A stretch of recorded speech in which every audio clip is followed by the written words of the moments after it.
Fala pessoal, mais um vídeo aqui, tá? Agora dessa vez sobre o quarto mandamento, beleza?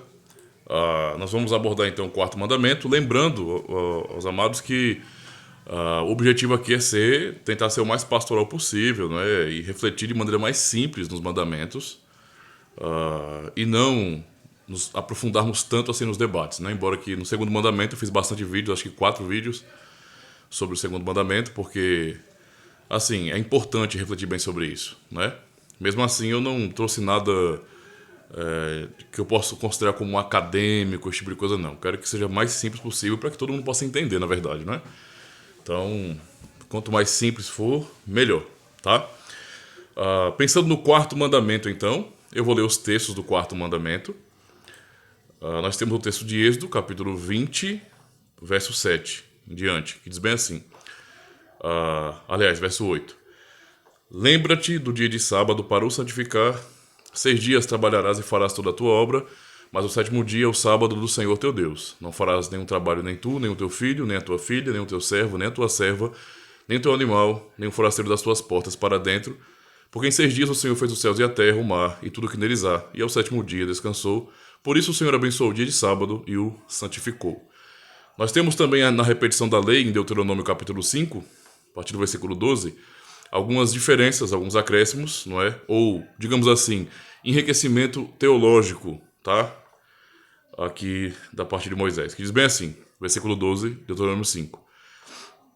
Guarda o dia de sábado. No primeiro estava, lembra-te do dia de sábado, fazendo referência ao sábado lá da criação, né?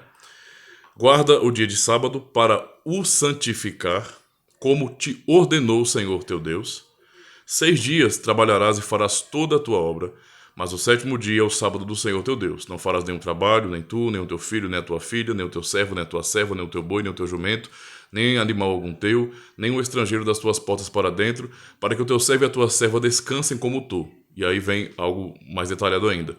Porque te lembrarás que foste servo na terra do Egito, e que o Senhor teu Deus te tirou dali com mão poderosa e braço estendido, pelo que o Senhor teu Deus te ordenou que guardasses o dia de sábado, né? Então temos uma maior riqueza teológica, digamos assim, de maior significado para o povo, para aquela nova geração de israelitas que estava pronta para entrar, não é? Na terra prometida. Observando então o quarto mandamento, um mandamento que tem no meio cristão, na cristandade, trazido muitas polêmicas, tá? E é um mandamento que tem sido rejeitado, não é? Porque estamos falando sobre guardar um dia. Quero deixar claro que nesse vídeo eu não estarei falando sobre o debate que existe. Existe um debate, com certeza, tá? Entre judeus, adventistas, ou sabatistas, vamos dizer assim, certo? E os cristãos, não é? Os demais cristãos. Nós temos os católicos romanos e também os evangélicos e reformados, que têm um posicionamento de entender que o quarto mandamento... Quer dizer, não é nem esse o entendimento bem que o pessoal tem, mas que pelo menos o dia de ser guardado ou o dia de culto é o dia de domingo, tá? Eu sou desse posicionamento, sou um cristão reformado confessional e penso assim, mas eu não vou entrar nesse debate agora. Eu quero primeiro refletir um pouco sobre essa questão do mandamento e o porquê ele é rejeitado e também do que se trata o mandamento, tá? Então, pensando na rejeição do mandamento, do quarto mandamento, nós temos muitas polêmicas envolvidas então, no quarto mandamento, os posicionamentos, não é, diferentes que trazem essas polêmicas, e, no geral, esse quarto mandamento, ou o mandamento de guardar o dia do Senhor, é um mandamento desprezado tanto por católicos como evangélicos. Eu fui criado como um católico romano, não é? E depois eu conheci a fé protestante, e de lá pra cá, né, tantos anos, eu mudei bastante, né? Hoje eu tô com 36 anos de idade, quando eu conheci eu tinha 19 anos. E mudou muita coisa, né? Porque o acesso à fé reformada, à teologia histórica, estudo, né, sobre a teologia histórica me fez mudar bastante, né, os meus conceitos.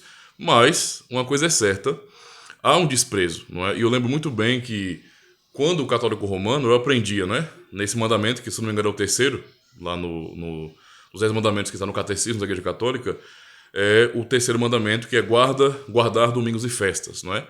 Que é uma coisa não aplicada na realidade. A gente não aprendia isso de verdade. Estava lá um mandamento, mas não havia realmente incentivo para isso, né? Não havia incentivo. Então, se o pessoal fosse para a missa, o resto do dia tanto faz como tanto fez. Nunca houve muita supervisão com relação a isso. Só que no meio evangélico é do mesmo jeito, não é? E hoje, eu digo assim, que boa parte dos evangélicos são talvez antinomistas e acabem rejeitando a lei como um todo, principalmente o quarto mandamento. E muitos simplesmente não querem saber se a lei é para ser obedecida ou não, eles só não querem saber de guardar um dia porque eles acham que isso é uma coisa que escraviza, não é? É uma coisa ruim que não cabe mais no Novo Testamento ou, na verdade, na igreja cristã, não é? Isso é coisa de judeu, coisa de Antigo Testamento, coisa da lei de Moisés e não é cabível mais ao cristão, não é? Então são as polêmicas envolvidas aí com relação ao assunto do quarto mandamento. Bem desprezado, né? Não é que haja um apego dos demais mandamentos, não é, e uma rejeição desse. Se vocês forem observar desde o primeiro vídeo, ou o segundo vídeo, quando comecei a falar do primeiro mandamento, a nossa tendência natural é rejeitar a lei de Deus. Isso é da nossa natureza. Nós não somos, digamos assim, por natureza, inclinados a obedecer. Nós somos, ao contrário, somos inclinados a desobedecer, a tanto odiar a Deus e ao próximo. Isso é um fato da nossa vida. É por isso que precisamos de tantas, às vezes, leis, regras, ética, moral, tudo isso para nos moldar, não é? E impedir o mal, o avanço do mal em nosso próprio coração, em nossa vida, digamos assim. Então a nossa tendência natural é rejeição. Tanto é que quando nós falamos dos 10 mandamentos, vocês podem perceber isso, né? Que existe uma rejeição grandíssima, uma rejeição grandiosa, aliás, não é? Com relação aos 4 primeiros mandamentos, né? Então você tem não terás outros deuses diante de mim, não farás para ti imagem de escultura, não tomarás o nome do seu Deus em vão, e o 4º mandamento, guarda o dia de sábado, né? Esses 4 primeiros mandamentos, eles são rejeitados demais, tá? Eu peço que você continue acompanhando a nossa playlist, porque em algum momento eu vou estar abordando esses mandamentos no Novo Testamento também.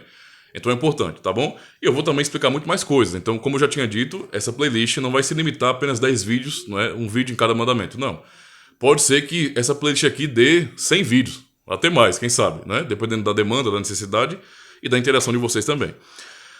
Então, assim, existe uma rejeição, não é, muito grande com todos os mandamentos que tem a ver com a vida integral de adoração, né? A vida do povo diante de Deus, digamos assim. E uma aceitação melhor, não é?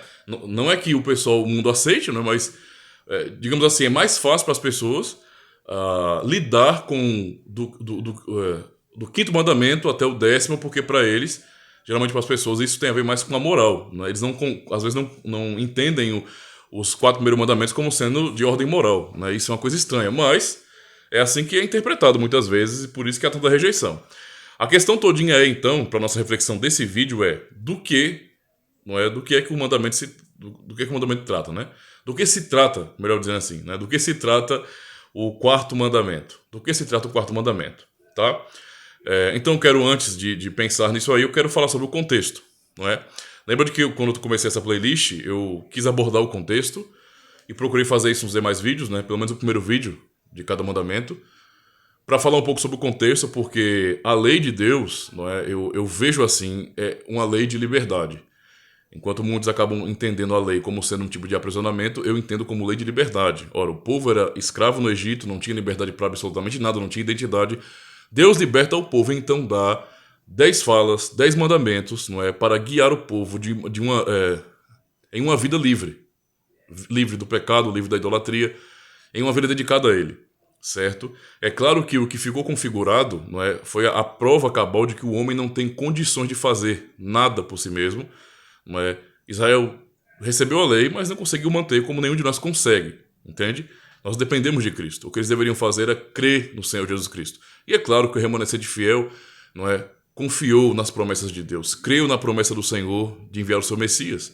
E isso é o que justificou aquelas pessoas, né? A fé na promessa de Deus, tal como Abraão foi justificado. Então, o remanescente fiel em toda a história sempre foi justificado por meio da fé, certo? Mas naquele contexto, então, não é? Pensando naquele contexto específico, o povo era escravo, não é?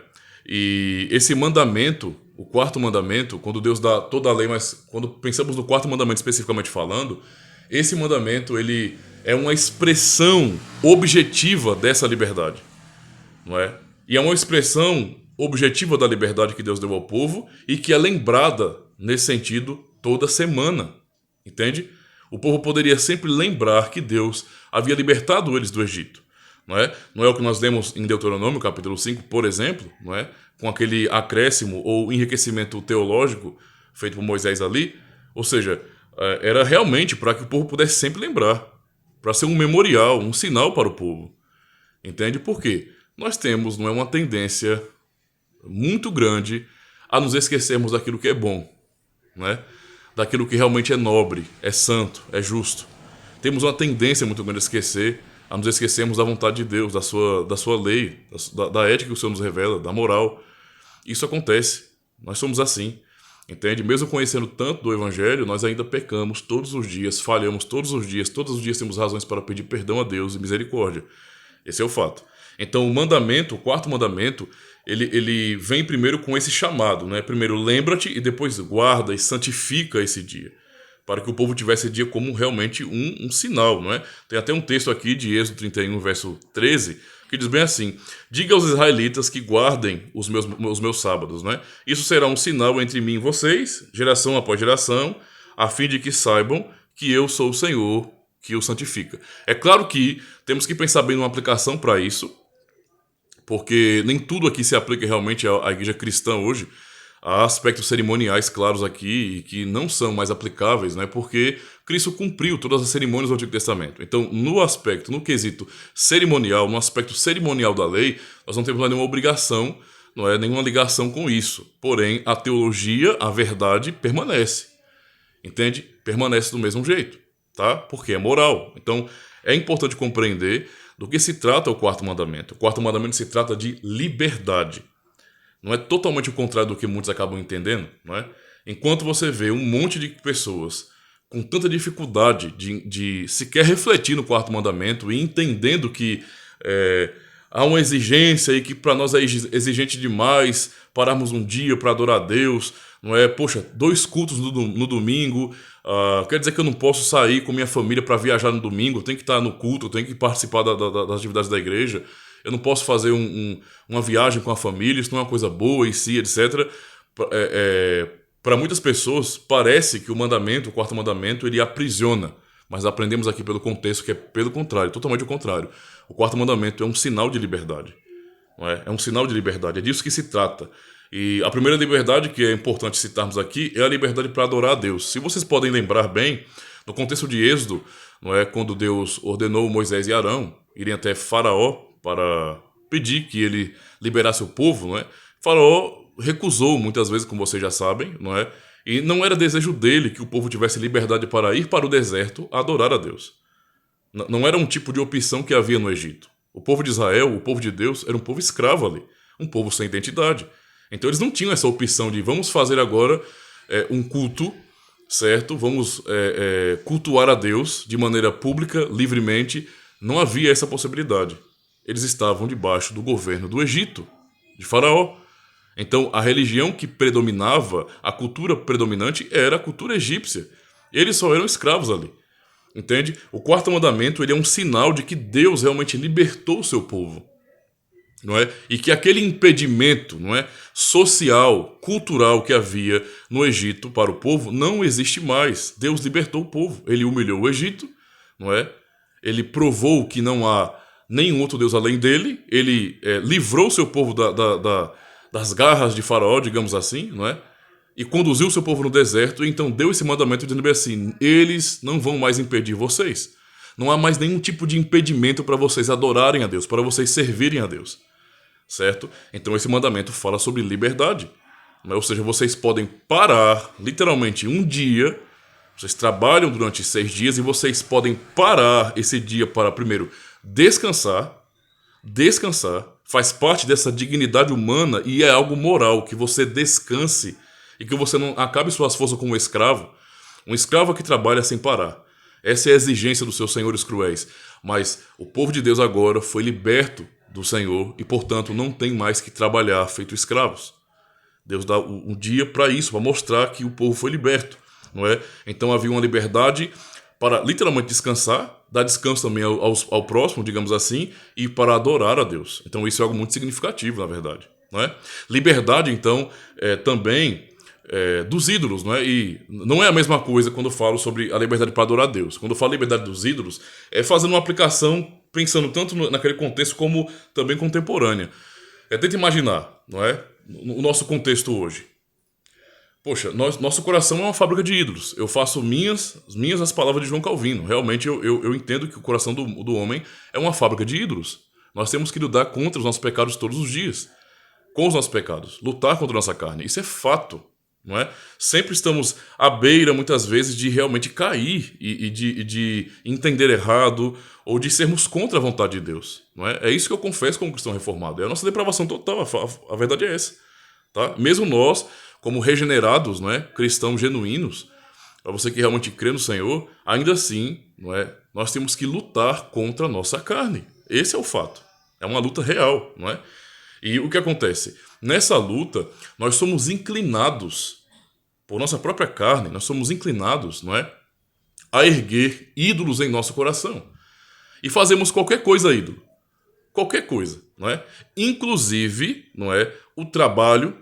Então, há pessoas, não é? Diferente daquele contexto, mas pensando em hoje, que elas não têm, por exemplo, um faraó na vida delas para obrigá-las a trabalhar a pulso, não é? Mas elas são viciadas em trabalho.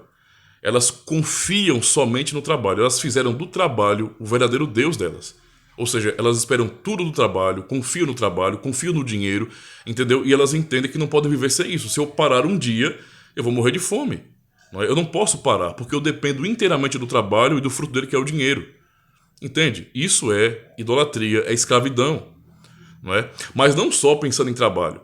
Há pessoas que não sabem desfrutar, por exemplo, das bênçãos de Deus gerais do mundo. A cultura é um bem. Tá? As artes são um bem para a humanidade. Não é? O entretenimento é para o nosso prazer. Porém, não é só pelo fato de que o entretenimento é um prazer para nós, não é? É uma coisa boa, que nós temos que nos escravizar ao entretenimento. E isso tem acontecido, não é? Digamos que nós temos novos ídolos. Eu acho que vou até fazer uma série depois sobre New Gods, alguma coisa assim, né? Sobre novos deuses, meio pegando aquela lógica daquela série que eu nem assisti, eu ainda não tive interesse, mas eu penso que o tema da série ele é interessante, né? Porque nos mostra que realmente não mudou, né? Por mais que as religiões pagãs convencionais antigas tenham perdido força em muitos aspectos no mundo moderno ocidental, ainda assim o ser humano prova cada vez mais que ele é um idólatra, porque ele ergue outros ídolos. Entende? Hoje nós temos um ídolo terrível, não é? Que é o ídolo do entretenimento. Entende? Entretenimento. Estamos o tempo todo nos entretendo. Com redes sociais, com plataformas aí pela internet, e não para o tempo todo. Jogos, mas são jogos, séries, filmes, e fotos, e vídeos curtos, e não para. Simplesmente não para. É uma verdadeira indústria da idolatria. O fato é esse, não é? O entretenimento. E o que acontece? Muitas vezes, esse desejo desenfreado pelo entretenimento atinge a cristãos, não é? E o que acontece? Muitos cristãos, como o mundo tem se prostrado, não é? Também se prostram. E acabam ficando escravos do entretenimento. Tipo assim, é quase como uma droga. Eles não podem passar, não é, meia hora sem se entreter, que parece que dá uma crise de abstinência. Entende? Então, quando você tem essa mentalidade de que eu não posso, eu preciso pegar meu celular e assistir, me divertir, jogar, não é? A impressão que você vai ter, com um coração assim, tão cheio de ídolos, é que o dia do Senhor, o guardar o quarto mandamento, é o fardo mais pesado do mundo. É insuportável imaginar guardar o quarto mandamento. Entende a situação? Porque parece pesado demais. Para alguns eu sei que é assim. Por isso tantos cristãos lutam com relação a essa questão aí, do quarto mandamento. Isso é triste. Porque a bênção do quarto mandamento, que é essa liberdade que Deus nos dá, não tem sido desfrutada por muitos cristãos, que ficam lutando contra aquilo que Deus nos deu para ser uma bênção em nossas vidas. Ou seja, o mesmo princípio dado ao povo de Israel também é para nós hoje. Nós precisamos compreender que Cristo nos libertou. Nós não precisamos mais nos dobrar a essa escravidão. Entende? Não precisamos mais. Nós podemos dizer que nós não dependemos de qualquer outra coisa senão de Cristo. Nós não dependemos do entretenimento, da diversão, de nada disso aí. São coisas que nós fazemos, que nós gostamos e que sim, elas não são proibidas, simplesmente proibidas porque estamos no dia do Senhor de repente. Não é? Mas eu preciso tomar cuidado porque Se o meu coração estiver cheio desses ídolos, certamente eu gastarei, não é, todo o domingo que eu deveria estar aproveitando para coisas edificantes, não é, gastarei simplesmente com mais diversão e mais diversão e mais entretenimento. Tenta imaginar. E numa situação como essa, o que é preocupante? Quando nós não temos maturidade para desfrutar da liberdade que o Senhor nos dá, nós perdemos de vista as bênçãos que o Senhor confere a nós. Por exemplo, a pessoa não se prepara para o dia do Senhor, não é? Passa a semana inteira envolvido em trabalho e entretenimento, não é? E então, quando chega no dia do Senhor, o coração não está preparado, desejoso de ouvir a palavra dele. Quando vai para o culto, vai despreparado, às vezes acorda quase na hora do culto, chega lá bem sonolento, não é? Remelento, cochilando na hora do culto, tá? Sem disposição física, emocional para dar o melhor para Deus, certo? E quando sai do culto, vai simplesmente, ao invés de aproveitar para descansar um pouco também, não é?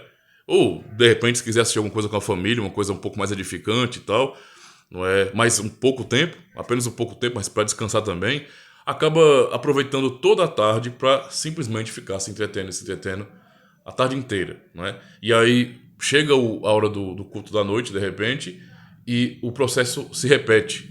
Mais um coração despreparado que não vai ser bem alimentado porque não consegue aceitar, né? Seu sistema não aceita o que é bom alimento.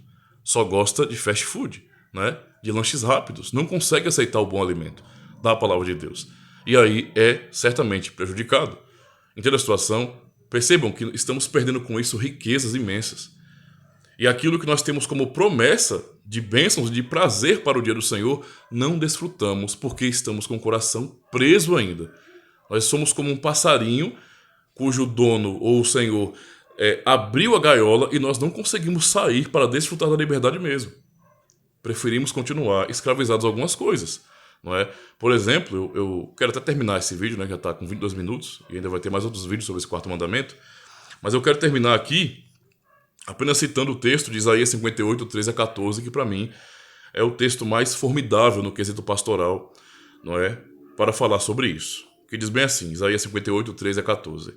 Se você vigiar seus pés para não profanar o sábado e para não fazer o que bem quiser em meu santo dia, se você chamar delícia o sábado e honroso o santo dia do Senhor e honrá-lo, deixando de seguir seu próprio caminho e de fazer o que bem quiser e de falar futilidades, então você terá no Senhor a sua alegria. No Senhor a sua alegria. E eu farei com que você cavalgue nos altos da terra e se banqueteie com a herança de Jacó, seu pai. Então, há uma promessa aqui nesse texto, né, que fala justamente isso, né? Que se a pessoa ela entender o sábado como uma delícia, como uma maravilha na vida dela, um dia honroso e santo dia do Senhor, e honrar esse dia, deixando nesse sentido as suas próprias vontades, os seus próprios caminhos, não é? De fazer o que bem quiser e de falar futilidades, de ficar perdendo tempo, então você terá no Senhor a sua alegria. Não é? Então, é uma coisa importante, irmãos. É um princípio importante. Deixamos de desfrutar dessa alegria no Senhor porque nós não queremos desfrutar. Queremos muito mais, não é? Os nossos próprios prazeres, o nosso entretenimento, a nossa diversão, não é? E veja, nada disso é pecado. A questão não é essa aqui. Não se trata disso, não é pecado. Mas é muitas vezes uma demonstração de que nós temos um problema com Deus muito sério, não é? Um problema com a sua lei, um problema com lidar com a liberdade que o Senhor nos deu. O quarto mandamento é um sinal de liberdade para o povo, liberdade para adorar a Deus. Venhamos desfrutar dessa liberdade, tá? Fique acompanhando ainda, porque eu farei mais vídeos sobre o quarto mandamento, há muito o que falar ainda, tá? Que foi só uma reflexão mais introdutória, tá certo? Então continue ajudando o canal, se inscreva, marca o sininho, comenta, dá o seu like aí, tá? Deixa seu feedback mesmo, vale a pena, beleza? E compartilhe com as pessoas que você conhece, tá bom? Até o próximo vídeo então. Valeu!